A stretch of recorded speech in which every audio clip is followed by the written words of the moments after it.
Cuán difícil es a veces continuar cuando no entiendes los porqués de la vida. Pero te puedo contemplar en tu madero en soledad y me consuela saber que has estado en mi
¿Cuál es el camino para liberarte de tus preocupaciones, del temor y de la zozobra que continuamente te abruman? Cuando piensas que no hay salvación, que no hay salida, que no hay liberación, ¿hacia dónde acudir? Busquemos en la Biblia. Estoy completamente seguro que ella tiene las respuestas para estas interrogantes que surgen de lo más profundo del corazón humano. No te muevas, estamos por iniciar.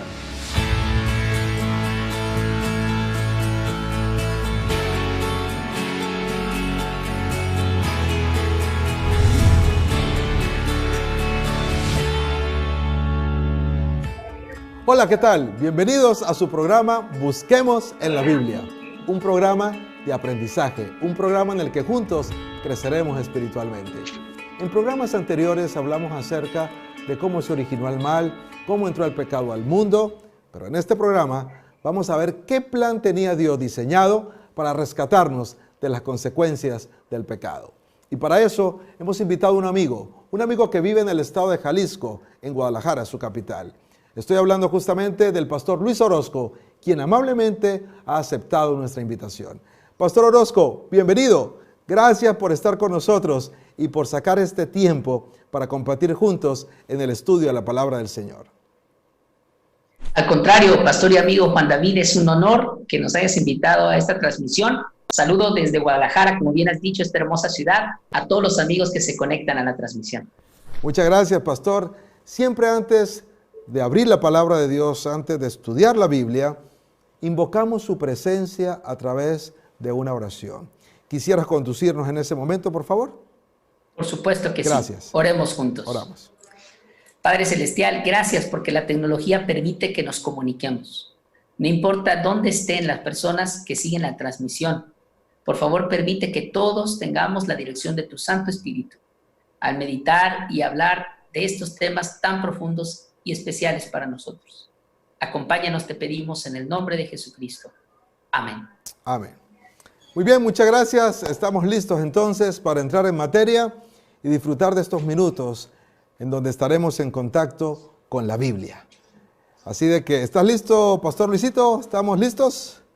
En sus marcas, listos fuera, Pastor. Iniciamos. Vamos entonces con la primera pregunta de esta tarde, que de alguna manera va a ubicarnos en el escenario de lo que vamos a tratar. ¿Qué hizo Dios? ¿O qué hizo el Hijo de Dios? Para ser más específico, ¿qué hizo el Hijo de Dios para poder vivir entre los hombres? Muy bien, esa pregunta me recuerda un versículo bíblico que me gustaría compartir. Okay. Pero antes de leerlo, quiero decir que lo que hizo el Hijo de Dios es lo que nos da esperanza a todos los que estamos viendo esta transmisión. ¿Qué hizo? Filipenses capítulo 2, a partir del versículo 6, dice. Okay. el cual, siendo en forma de Dios, no estimó el ser igual a Dios como cosa a que aferrarse, sino que se despojó a sí mismo, tomando forma de siervo, hecho semejante a los hombres, y estando en la condición de hombre, se humilló a sí mismo, haciéndose obediente hasta la muerte y muerte de cruz. Querido amigo, pastor, y a todos los amigos que nos sintonizan, lo que hizo el Hijo de Dios fue despojarse de la gloria que como Hijo de Dios le corresponde, como Dios mismo. Se hizo hombre, se hizo uno de nosotros, se encarnó, dejó por un lado la divinidad para poder vivir nuestra propia suerte. Pero ya estando con nosotros, y esto lo quiero enfatizar, no solamente se hizo humano, sino que descendió a la condición más baja que un ser humano pueda tener, la muerte de cruz. Es decir, que lo que hizo el Hijo de Dios fue despojarse, despojarse, despojarse, despojarse, y todo por nosotros, pastor. Es decir, el plan rescate, el plan de salvación que Dios había diseñado para podernos sacar de ese abismo en donde habíamos caído a causa del pecado o como consecuencia del pecado, fue justamente encarnarse en la raza humana, renunciar a la gloria que él disfrutaba al lado de su Padre, a la alabanza de la cual era motivo por parte de los ángeles, y entonces venir y vivir como uno de nosotros. Eso es lo que dice la Escritura, ¿verdad? Eso es lo que dice el texto, que el Hijo de Dios, que recibía alabanza todo el tiempo, dejó su trono para venir a un desierto. Dejó la alabanza de los ángeles a cambio de la compañía de 12 hombres que lo dejaron solo cuando más lo necesitaban. Sí, efectivamente, y más adelante quizás vamos a tocar un poco esa parte. Pero esto me lleva a inquietarme y a pensar en algo que quisiera que pudiésemos dialogar. Es decir, cuando el Hijo de Dios decide encarnarse en la raza humana, ¿eso significa entonces que dejó de ser Dios? Es decir, al renunciar, al despojarse de todo eso que mencionaste, ¿quiere decir que deja de ser Dios para convertirse en hombre? Es una pregunta muy importante que debe tener una respuesta muy certera. Dios es Dios. Dios no puede perder nada. En el momento que Dios pierda algo, deja de ser Dios. Y esto lo hace más sublime, pastor, porque Jesús nunca perdió su divinidad en sí, pero se despojó de ella, es decir, no la utilizó mientras estuvo con nosotros. Ningún milagro, ni siquiera la resurrección de Lázaro, ni su propia resurrección dependió de él. Siempre estuvo dependiendo de su Padre para enseñarnos a nosotros a hacer lo mismo. Y para que nadie pudiese señalarlo en el mundo ni en el universo de que usó una ventaja sobre nosotros. Cristo vino a enseñarnos cómo vivir en dependencia de su Padre y a mostrarnos que sí es posible. Es decir, así que, sí, en otras palabras, él al hacerse hombre siguió siendo Dios, solamente que no usó las facultades que tenía como Dios, sino que se limitó él mismo por voluntad propia, se limitó a vivir como hombre, porque de alguna manera entiendo que eso formaba parte del plan que él había diseñado para salvar a la raza humana. Estamos en lo correcto, ¿verdad, pastor? Estamos en lo correcto. De hecho, la propia muerte del Hijo de Dios aquí en la tierra, aunque aparentemente es un acto humano, Jesús mismo dijo, a mí no me quitan la vida, yo la pongo. Es parte de ese plan. En otras palabras, este plan podríamos etiquetarlo como un misterio.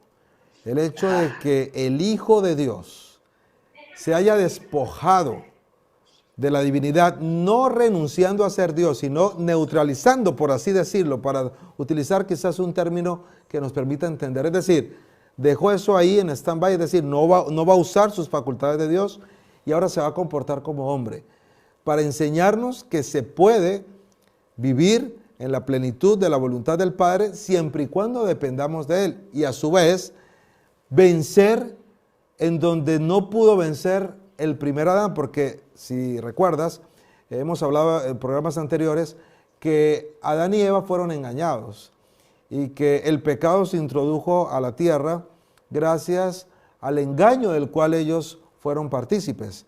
Ahora, cuando Jesús viene para demostrarnos que sí se puede obedecer siempre y cuando dependamos de Dios. Es lo que estoy entendiendo de la explicación.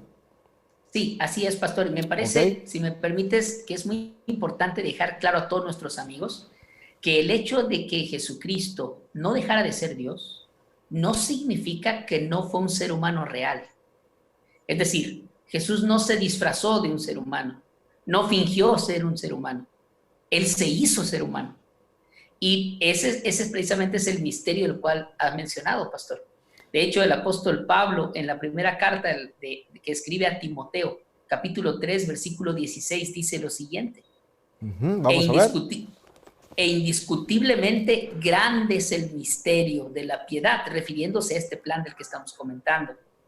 Dios fue manifestado en carne. Atención, manifestado significa se hizo carne, justificado en el Espíritu, visto de los ángeles, predicado a los ángeles, creído en el mundo, recibido arriba en gloria. Qué maravilloso es esto. Así que Jesús, siendo Dios, también se hizo ser humano. Y todo el tiempo que estuvo aquí en la tierra, vivió como ser humano. Eso nos da esperanza a todos nosotros, pastor. En otras palabras, ningún teólogo, por más encumbrado que sea, por más conocedor de la Biblia que sea, podrá explicar el misterio. Pablo dice el misterio de la piedad, ¿no? El misterio de la piedad. Y definitivamente nosotros lo único que podemos hacer es aceptar esto por fe, creerlo y agradecer, porque si no hubiera sido por esto, pues quién sabe en dónde estaríamos tú y yo. Pues qué hermoso es el Señor y cómo Él manifiesta su amor en favor de cada uno de nosotros, sus hijos, sabiendo de que finalmente solamente a través de Él era que podíamos nosotros restaurar esos vínculos que fueron rotos a causa del pecado. Muy bien, Pastor Luis, aprecio mucho que para cada pregunta tú siempre tienes una respuesta basada en la Biblia y eso le da solidez a la conversación que estamos desarrollando. Sin embargo, me gustaría ahora preguntarte algo, Pastor. ¿Qué fue lo que motivó a Dios? Porque algo debió haberlo motivado, ¿no? ¿Qué fue lo que motivó a Dios para ejecutar este misterioso plan? Porque ya sabemos que es un misterio, pero ¿qué fue lo que motivó a Dios para ejecutar este misterioso plan? ¿Qué lo movió? Ok, eso es importantísimo. Qué bueno que lo preguntas. Juan 3:16, siguiendo la línea de tener una respuesta bíblica para cada pregunta, Claro, sí. habla del amor, pastor, porque de tal manera amó Dios al mundo. El amor, el amor. Y esto es importantísimo, porque dice así: dio a su Hijo unigénito para que todo aquel que en él crea no se pierda, mas tenga vida eterna. Vital. Es el amor lo que mueve a Jesucristo. Algunas personas piensan que Dios está en el mundo para vigilarnos, ¿verdad? Con un látigo listo para castigar lo que hacemos mal. Pero esta pregunta revela que no es así. Si el negocio de Dios fuera destruirnos o castigarnos, ya hubiera terminado con ese negocio hace mucho tiempo. No, el negocio de Dios es el amor, pastor. Fíjate que eso me hace pensar justamente en Génesis capítulo 3, pastor, cuando Adán y Eva pecaron. Tú recordarás que Dios les había dicho que si comían del árbol que Él les había prohibido, iban a morir. Y entonces, una vez que pecan, al atardecer del día, ellos escuchan la voz de Dios, ¿no? Que Dios, yo me imagino que Dios llamándolos, ¿no? Adán, Eva, ¿dónde están? Y aquellos salieron corriendo para huir, esconderse de la presencia del Señor, porque una vez que ellos pecaron, sintieron miedo, sintieron culpa, y esto los hizo que huyeran, que corrieran de la presencia del Señor. Porque ellos estaban pensando justamente que Dios los estaba buscando para señalar sus errores, para sentenciarlos, para cumplir con lo que había dicho. Pero Dios los estaba buscando era para decirles que no se preocuparan, que Él ya tenía un plan, y era justamente este plan del que estamos hablando hoy, ¿verdad? Pastor Luis, esta conversación está muy interesante, sin embargo el tiempo está avanzando muy rápido y tenemos que hacer una pausa. Amigos, vamos a hacer una pausa, pero en breve vamos a regresar. No obstante, quiero dejarles una pregunta para que ustedes la analicen y nos dejen saber cuáles son sus comentarios. Y la pregunta es la siguiente: ¿cuáles son los requisitos para poder ser salvo? Déjanos saber qué piensas al respecto y en breve regresamos con ustedes. No se muevan.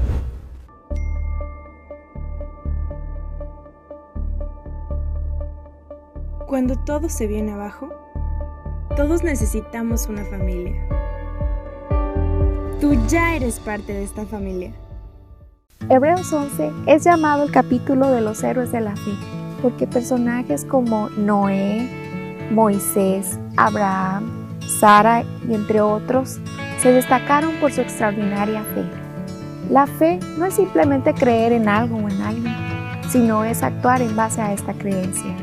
Cada acto de fe de estos personajes cambiaron la historia de este mundo. Cada acto de fe depende de nuestra confianza que tenemos en la palabra de Dios. Gracias por permanecer con nosotros. Estamos aquí de regreso para continuar con este tema tan interesante.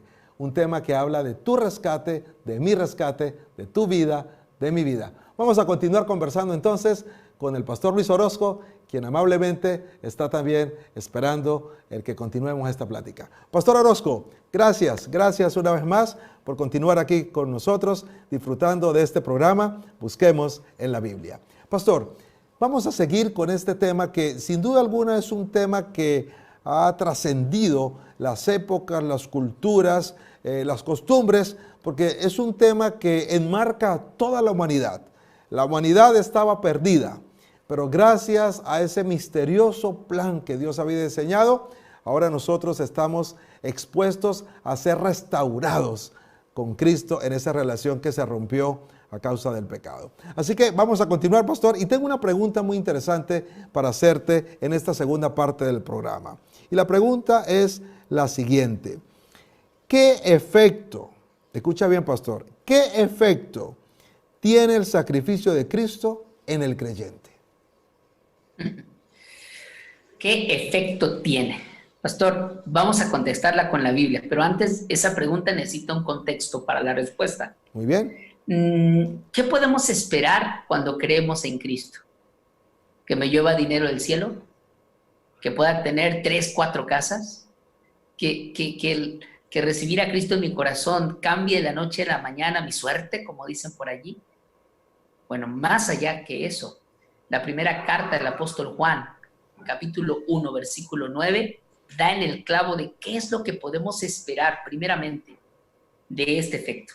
Dice así: si confesamos nuestros pecados, Él es fiel y justo para perdonar nuestros pecados y limpiarnos de toda maldad. El perdón y la limpieza en la vida es el efecto que el sacrificio de Jesús ha tenido en nosotros. Ahora, el confesar los pecados, de alguna manera también tiene que ligarse con sentir arrepentimiento, ¿no? Porque efectivamente, si no nos arrepentimos, pues obviamente no vamos a estar en condiciones de confesar. Pero fíjate que esos son temas que vamos a estudiar en programas posteriores. Sin embargo, es importante contemplarlos de manera rápida en lo que estamos diciendo, porque tiene relación. Están ligados, está intrínseco, y rápidamente podríamos decir que una confesión tiene que ver con 3 aspectos importantes. Tiene que ser específica, tiene que ser voluntaria y tiene que implicar un cambio de dirección. Estoy seguro que con un invitado en un día posterior lo vas a analizar, pero hoy es importante saber eso. Voluntario, específico y un cambio de dirección para que ese arrepentimiento sea genuino. Si logramos eso, Pastor Juan David, ese efecto del que estamos hablando es maravilloso en la vida de un creyente. Es decir, eso indudablemente va a impactar positivamente la vida del creyente. No hay vuelta a Dios, eso tiene que ocurrir así, y de paso, quien quiera experimentarlo, pues hay que desafiarlo a que lo haga, ¿verdad?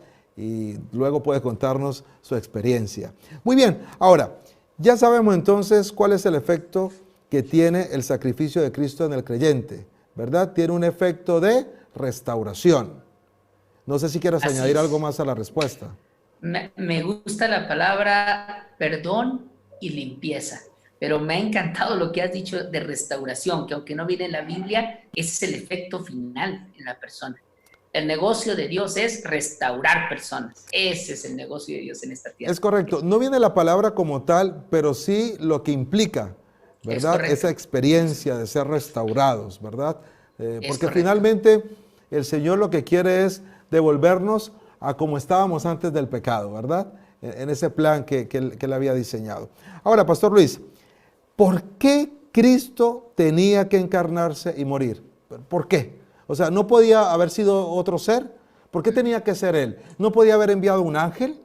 ¿Por qué tenía que ser Él? Esa es una pregunta muy interesante y me gustaría que nos ayudaras con la respuesta. Esa es una pregunta generadora, pastor. Correcto. Significa que esa pregunta detona otras muchas preguntas. Definitivamente. Es decir, ¿no podía acaso el Señor destruir a Lucifer y punto y se acabó? Sí. ¿No podía el Señor ahorrarnos tantos siglos y siglos de dolor y muerte? ¿Por qué tenía él mismo que venir a morir? Bueno, como es una pregunta generadora y muy complicada, mejor vamos a la Biblia para no perdernos. Sí, busquemos en la Biblia. Busquemos en la Biblia la respuesta. Ahí Sí, debe estar. porque si no, nos vamos a meter en problemas. Claro. Quiero invitar a nuestros amigos a ir al libro de Hebreos, Hebreos capítulo 2, versos 14 en adelante. Hebreos capítulo 2, versos 14 en adelante. Justo antes de leerlo, quiero decirles también que para cuando este mundo se creó, cuando Lucifer tomó posesión de este planeta y engañó a Adán y Eva, de lo que ya habló mi amigo el pastor Juan David, el mundo, este planeta se tornó un escenario. Y lo que el universo contemplaba era, ¿cómo va a proceder Dios con esto?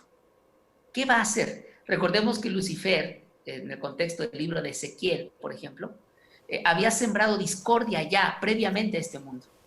La idea de que Dios era injusto, de que toda la gloria que pedía se le tributara, era una imposición absoluta y ciega.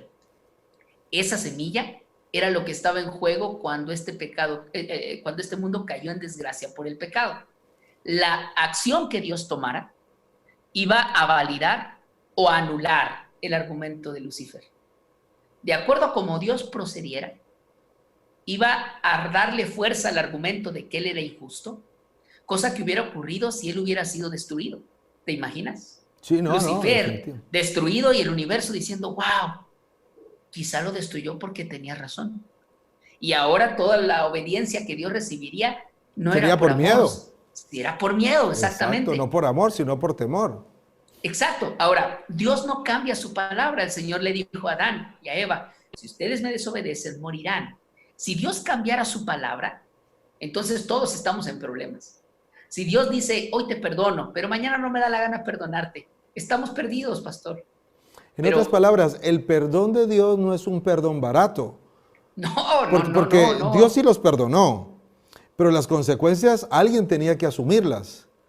¿Sí? Es que cuando decimos que la salvación es gratis, o cuando alguien dice eso, ¿no? Habla incluso en términos, si hay un amigo más inclinado a la teología que nos está siguiendo, el término gracia barata. Son términos que en realidad no tienen lugar en la Biblia. Vamos a leer el libro de los Hebreos, el libro de Hebreos capítulo 2, verso 14.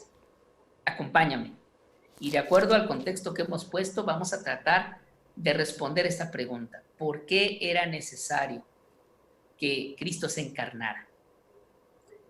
Así que, por cuanto los hijos participaron de carne y sangre, él también participó de lo mismo, para destruir por medio de la muerte al que tenía el imperio de la muerte, esto es, al diablo, y librar a todos los que por el temor de la muerte estaban durante toda la vida sujetos a servidumbre. ¿Por qué Jesús tenía que encarnarse? Si Cristo no se hubiese encarnado, si no hubiese corrido la suerte con los seres humanos, entonces pudieron haber pasado dos cosas, pastor. La primera es que el universo se quedara con la idea de que Dios es injusto, porque finalmente pidió algo que nadie puede cumplir. Nadie la puede cumplir, porque incluso Adán y Eva, que no tenían tendencia al pecado, pecaron. Por lo tanto, ¿quién garantiza que todos los demás no puedan hacerlo? ¿Es correcto? Lo otro que pudo haber pasado es que para salvar a Jesús de encarnarse, Dios hubiese dicho, no, yo dije que la paga del pecado es la muerte, Romanos 6:23, pero vamos a cambiar, como yo soy Dios, mejor siempre no, borrón y cuenta nueva, no pasa nada, vamos a hacer de cuenta que nadie pecó y repetimos la escena. Pero de esa forma, el Señor hubiese faltado a sí mismo, a su carácter. Dios es perfecto. y las leyes que ha establecido son perennes. Dios no cambia, así como su palabra no cambia. Así que para poder reconciliar esa situación, la sabiduría divina desarrolló el plan de salvación, que nosotros apenas siquiera tratamos de concebir. Pero al Jesús encarnarse, la justicia de Dios y su misericordia se encontraron, como dice un autor. Y eso es sublime, Pastor Juan. Extraordinario. Muy bien, pastor, estamos llegando al final de este programa y nos queda solamente una pregunta para cerrar. ¿Cuál es la pregunta suprema de la vida y cuál es la respuesta? ¿Cuál es la pregunta más importante? Y no es con quién me voy a casar, ¿eh? Sí. No, los casados saben muy bien eso. Es muy importante. Pero quiero dirigirlos al libro de los Hechos. Libro de los Hechos, capítulo 16. Por favor, si nos acompañan. Hechos 16, versículo 31. Es más, vamos a leer desde el 30 para completar la pregunta completa. ¿Cuál es la pregunta más importante? Pero le agregaríamos la respuesta más importante. Así es. Muy bien. Dice el versículo, y sacándolos les dijo, señores, ¿qué debo hacer para ser salvo? Esa es la pregunta más importante. Así es. No es qué hago para tener más dinero, no es qué hago para tener más cosas, no. ¿Qué debo hacer para ser salvo? Y la respuesta es, ellos dijeron, cree en el Señor Jesucristo y serás salvo tú y tu casa. Esta pregunta y esta respuesta es necesario, Pastor Juan David, que cada ser humano, en la luz que recibe y en la oportunidad que tiene, la responda positivamente. Muy bien, Pastor Luis, muchísimas gracias. Creo que hemos abordado un tema muy importante, determinante, ya sea para vida o para muerte. Aprecio mucho tus comentarios, tus intervenciones y yo creo que todo el auditorio está muy contento de haberte tenido como nuestro invitado en esta ocasión. Queridos amigos, déjenme decirles que en la palabra del Señor hay un texto con el cual podríamos nosotros aterrizar lo que hemos mencionado. En Deuteronomio capítulo 30, versículo 19 dice, a los cielos y a la tierra llamo hoy por testigos contra vosotros. Y luego añade aquí, que os he puesto la vida y la muerte, la bendición y la maldición. Y luego dice, escoge pues la vida, para que vivas tú y tu descendencia. ¿Y quién es la vida? En San Juan 14:6, Jesús dijo de sí mismo, yo soy el camino, la verdad y la vida. Y en el mismo libro de San Juan, capítulo 10, verso 10 dice, yo he venido para darles vida y dárselas en abundancia. Ese es Jesús, aquel que se encarnó, aquel que siendo Dios se hizo hombre para vivir entre nosotros y mostrarnos que sí es posible obedecer, enmarcados en una dependencia del Padre Celestial. Y saben, lo que motivó a Jesús para venir a esta tierra fue justamente el amor. Como leímos en esta tarde, de tal manera, es decir, no se puede describir, fue de tal manera que Dios amó al mundo que envió a su Hijo, para que todo aquel que en él crea, como dice Hechos, no se pierda, sino que tenga vida eterna. Yo te invito en esta hora para que tú decidas aceptar el plan de salvación, el plan rescate, y aceptes que Jesús te ama y que Él murió en la cruz del Calvario solamente para que tú tengas vida eterna. Si esa es tu decisión en esta hora, ¿qué te parece si juntos oramos para que el Señor confirme la decisión que has tomado y pueda ayudarte a vivir en armonía con ese plan? Oramos. Querido Padre, te damos gracias por ese plan que tú diseñaste. Gracias porque tú no nos dejaste a la deriva. Gracias porque tú viniste y te hiciste hombre para vivir entre nosotros y para mostrarnos el camino a la restauración. Bendice a cada uno de mis amigos y a cada uno de aquellos que en este momento están mirando a la pantalla, que están viendo este programa. Hazles sentir que tú les amas, que tú les perdonas y que tienes un plan extraordinario para que ellos lo elijan y de esta manera aseguren un lugar en la eternidad. Gracias por tu amor. Oramos en el nombre de Jesús. Amén Muchas gracias por haber estado con nosotros. Les invitamos para el próximo programa, aquí en tu programa Busquemos en la Biblia. Hasta la próxima.